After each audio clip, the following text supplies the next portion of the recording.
توی این ویدیو قرار به تمامی اطلاعات در مورد گرافیک و فیزیک و داستان و تاریخ انتشار و هر گونه اخبار و خبری که در مورد بازی GTA 6 داریم بپردازیم که کلی اطلاعات خفن و جذاب هستش. پیشنهاد میکنم حتما تا آخر ویدیو با من همراه باشین. هلو everybody، حسن لو هستم به چنل گیمینگ من. خیلی خوش اومدید. خب اولین چیزی که در زمان پخش تریلر GTA 6 بچه‌ها خیلی توجهمون رو به خودش جلب کرد، قطعاً گرافیک خیره کننده و به شدت واقع گرایانه بازی بود و اینو باید بهتون بگم که بچه‌ها جزئیات در این بازی به شدت بیش از حد تصور و خیلی بچه‌ها خیره کننده بود. کلی اطلاعات و جزئیات مختلف تو این تریلر تقریباً 2 دقیقه مشاهده کردیم که نمونهش رو الان بهتون میگم. مثلا اون سکانس اولیه بازی که دوربین از روی دریا بچه‌ها میره به سمت ساحل و اون جزئیات ساحل رو می‌بینید، مردمی که اونجا از ابجکتیوهایی که اونجا هستن به شدت بچه‌ها زیاد شدن نسبت به ساحل GTA V در سال 2013. بچه‌ها خیلی جزئیات توی ساحل بچه‌ها بیش از حد پر جزئیات بود. توی دریا همونطور که مشاهده می‌کنید بچه‌ها دلفینا رو می‌بینید، مردم می‌بینید که سوار جت اسکی هستن، قایق می‌بینید، کشتی می‌بینید، کوسه می‌بینید و مردمی که دارن شنا میکنن و کسایی که زیر نور آفتاب دارن آفتاب میگیرن و کلی جزئیات مختلف رو میتونید توی ساحل بچه‌ها وایس سیتی ببینید. نور پردازی بازی هم بچه‌ها قراره که خیلی پیشرفت کرده باشه. همینطور ری تریسینگ بازی برای راکستار هم بچه‌ها کلی متخصص در زمینه ری تریسینگ و نور پردازی استخدام کرده که بتونه نور پردازی این بازی رو ببره توی سطح خیلی بالاتر، توی لول خیلی بالاتر و توی لیگ دیگه عملاً نور پردازی رو وارد بکنه. کلا بچه‌ها تمام چیزایی که در مورد GTA هست توی لیگ دیگه در کل جریان داره و هیچ بازی نیست که به گرد این بازی بتونه برسه توی موارد و جزئیات خفن بازی. مورد دیگه هم که باید بهش توجه کنیم بچه‌ها سیستم آب و هوای به شدت پویا و خفن بازی هستش. بازی هم همونطور که میدونید بچه‌ها در ایالت لئونیدا یا همون فلوریدا و شهر وایس سیتی که و الهام گرفته از شهر میامی هستش بچه‌ها جریان داره و آب و هوای این شهر هم به شدت غیر قابل پیش بینی و امکان داره ساعتی هوا صاف باشه و در چشم هم زدن هوا طوفانی بشه و رعد و برق بزنه و بارون بباره و از این جور چیزها. بچه‌ها NPC های بازی هم بچه‌ها به هوش مصنوعیشون به شدت پیشرفت کرده و نسبت به آب و هوای موجود در بازی واکنش‌ها و ریاکشن‌های خاصی انجام میدن. مثلا اگه هوا بارونی باشه بچه‌ها این NPC ها واکنش نشون میدن و ریاکشن دارن نسبت به بارون، میرن یک جایی بچه‌ها پناه میگیرن زیر سایبون، چیزی که بارون خیسشون نکنه، یا اگه دارن قدم میزنن قدمشون رو سریعتر برمی‌دارن تا زودتر به مقصدشون برسن، یا میرن داخل ماشینشون رو حرکت میکنن، یا اگه چتر ماشونه که چترشون رو باز میکنن که این جزئیات بچه‌ها به شدت خفنه و نشون میده که هوش مصنوعی NPC ها واقعا پیشرفت زیادی کرده. وسط نقشه بازی GTA 6 هم بچه‌ها تقریبا 2 برابر نسخه GTA V هستش و همینطور از مپ ردد 2 هم بچه‌ها بزرگتره این نقشه و فکرشو بکنید بچه‌ها اون جزئیات باور نکردنی که توی جا و گوشه‌های بچه‌ها مپ ردد 2 وجود داشت رو توی سال 2018 با اون مأموریت‌های فرعی و اتفاقی که توی مسیر بچه‌ها براتون پیش میومد رو در نظر بگیرید. فکر کنید که تمام اینا قراره که توی مپ خیلی بزرگتر و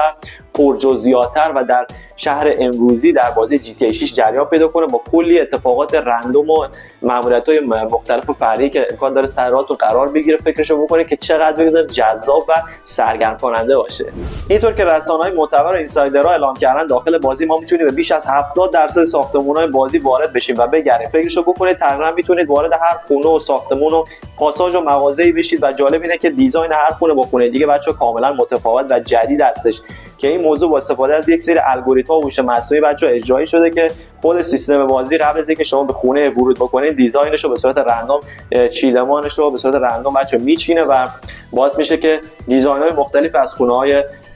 مختلف رو شاهد باشید. خب باید بهتون بگم که بچه‌ها بازی GTA 6 فقط قراره برای کنسول‌های نسل نهم منتشر بشه و خبر از انتشار بازی برای کنسول‌های نسل 8 نیستش بچه‌ها و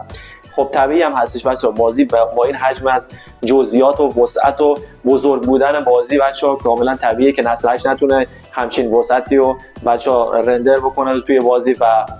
حتی این بازی بچه‌ها از نسل 9 هم به نظر من جلوتر هستش و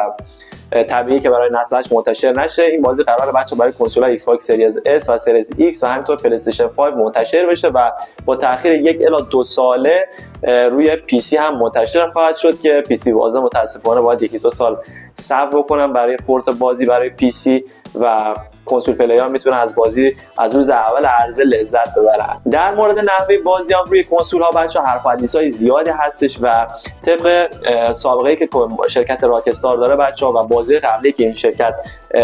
منتشر کرده، بازی هیچ کدوم از بازیاشون نبوده که شما ببینید از روز اول عرضه بازی مود 60 فریم داشته باشه و بازیاشون رو همیشه به صورت 30 فریم در روز اول عرضه منتشر کردن و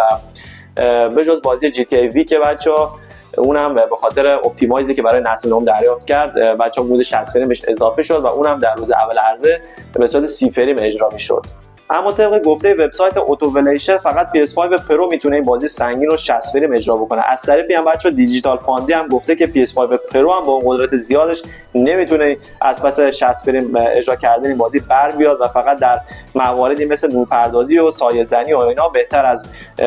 PS5 معمولی میتونه بازی رو اجرا بکنه.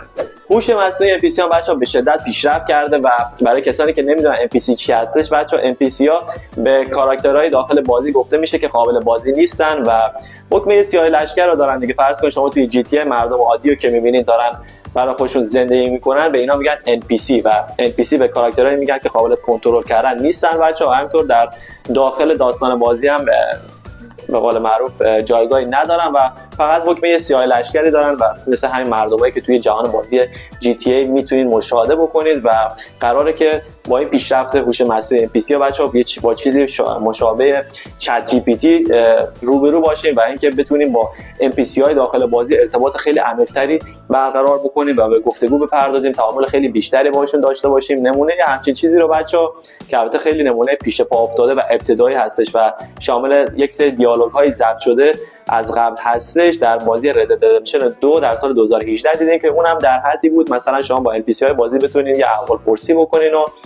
همچین چیزای محدودی خلاصه میشد. اما در GTA 6 قراره که به صورت خیلی پیشرفته تر شما با NPC ها ارتباط برقرار بکنید و تعامل بیشتری داشته باشین. توی GTA جدید بچه‌ها همونطور که از تریلر مشاهده کردیم قراره که با فیزیک خیلی فوق‌العاده روبرو باشیم و توی این نسخه بچه‌ها به فیزیک بازی به شدت اهمیت دادن. مخصوصا فیزیک آب قرار خیلی پیشرفته و واقع گرایانه باشه. همونطور هم که میدونید بازی در لئونیدا برگرفته از فلوریدا که یکی از مهمترین بنادر آمریکا هستش در جریانه و به همین دلیل قراره که کلی آب و دریا و ورزش‌های آبی توی این بازی ببینیم بچه‌ها. فیزیک بعدی هم که خیلی خفنه بچه‌ها، فیزیک مربوط به موها هستش.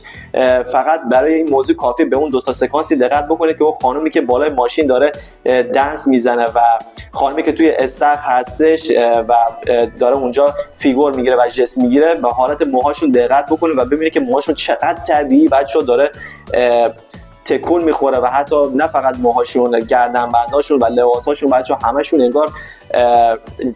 فیزیک دارن و تکون میخورن و اینجوری نیست که فقط یه چیزی رو روی تصویر ببینیم و همشون یک جوری بچه‌ها نشستن روی بدن اون کاراکترها. در مورد فیزیک ماشینا بچه‌ها که میشه گفت مهمترین بخش فیزیک بازی هستش، چون که اسم بازی هم همونطور که مشاهده میکنین گرند تف آتو هستش و سرقت بزرگ اتومبیل هستش و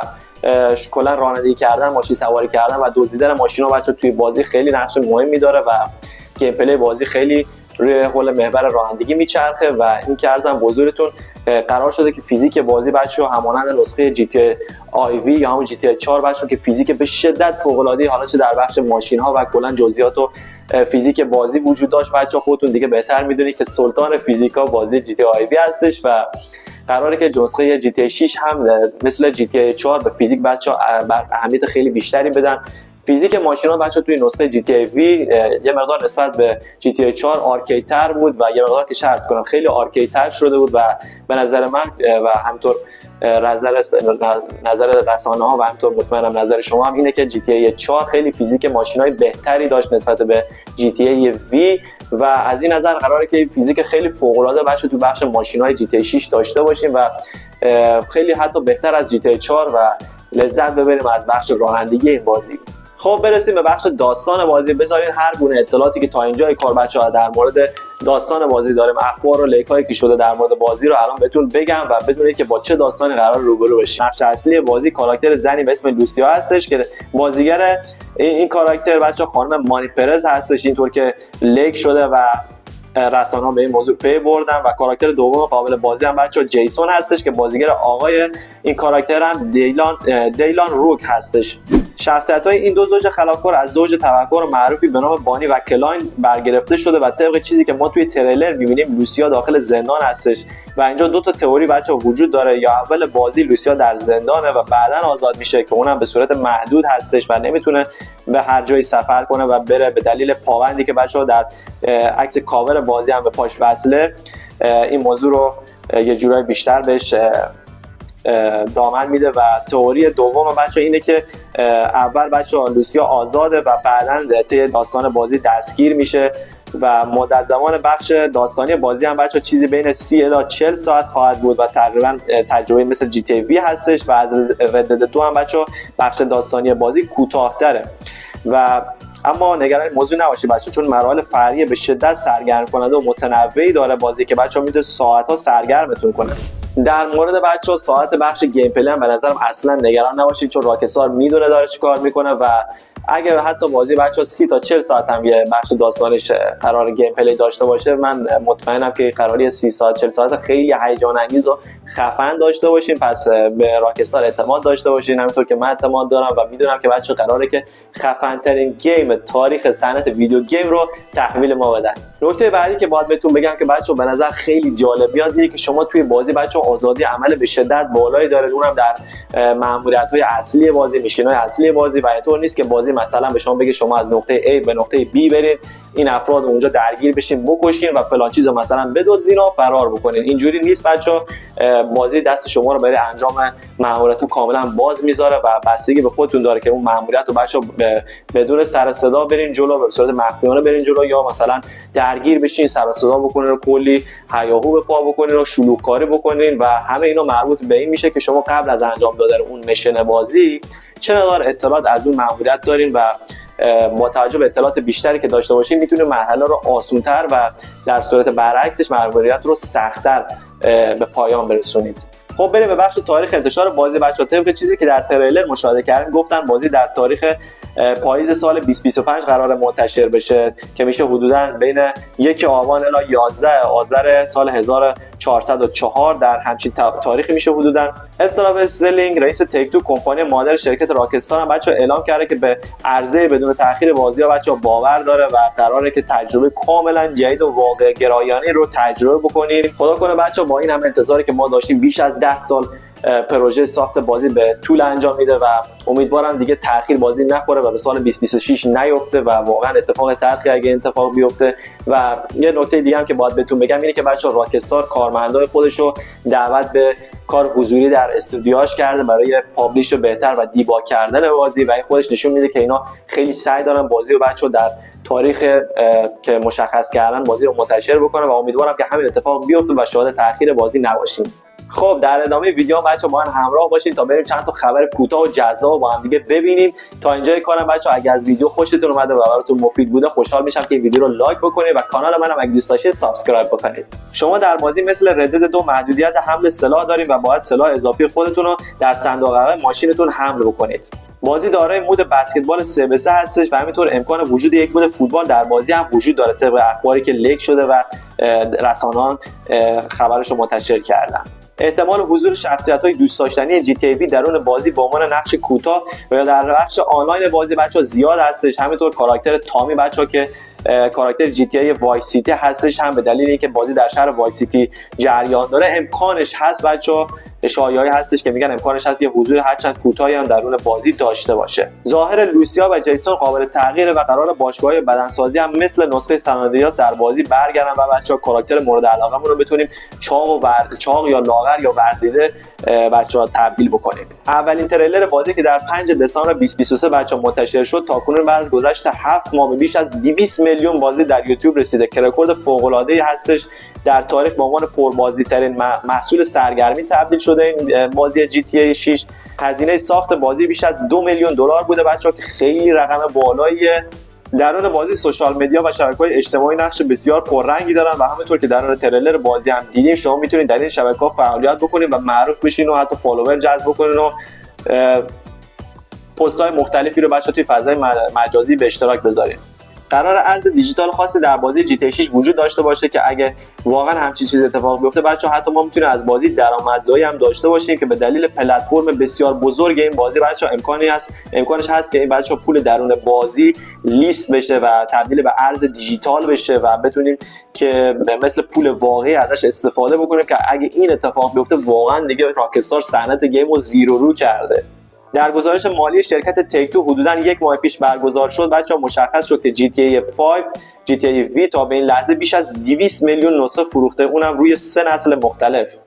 و در مجموع فرانچایز محبوب جی تی ای بیش از 425 میلیون نسخه فروخته که بخش بیشترش رو مدیون بازی جی تی ای وی هستش. خب دوستان این بود از تمام اطلاعات و اخبار و حواشی که بازی جی تی ای 6 داشت و کلی بچه خبر و تئوری و لیک دیگه هستش که حالا اونا منابعش زیاد معتبر نیست اما خب نکات خیلی جالبی دارن. سعی میکنم اونا رو توی ویدیوهای دیگه بچه‌ها بهتون بگم چون تایم ویدیومون خیلی دیگه طولانی میشه. امیدوارم که از دیدن ویدیو لذت برده باشین بچه‌ها. اگه تا اینجای کار با من همراه بودین و این ویدیو رو دوست داشتین بچه‌ها خوشحال میشم که برای حمایت از این ویدیو و منم شده این ویدیو رو لایک بکنید تا افراد بیشتری بتونن این اطلاعات رو ببینن و همینطور کانال منم سابسکرایب بکنید که از من حمایت کرده باشین بچه‌ها. خیلی خوشحال شدم که تا الان با من همراه بودین بچه‌ها. تا یه ویدیو دیگه فعلا پیس اوت.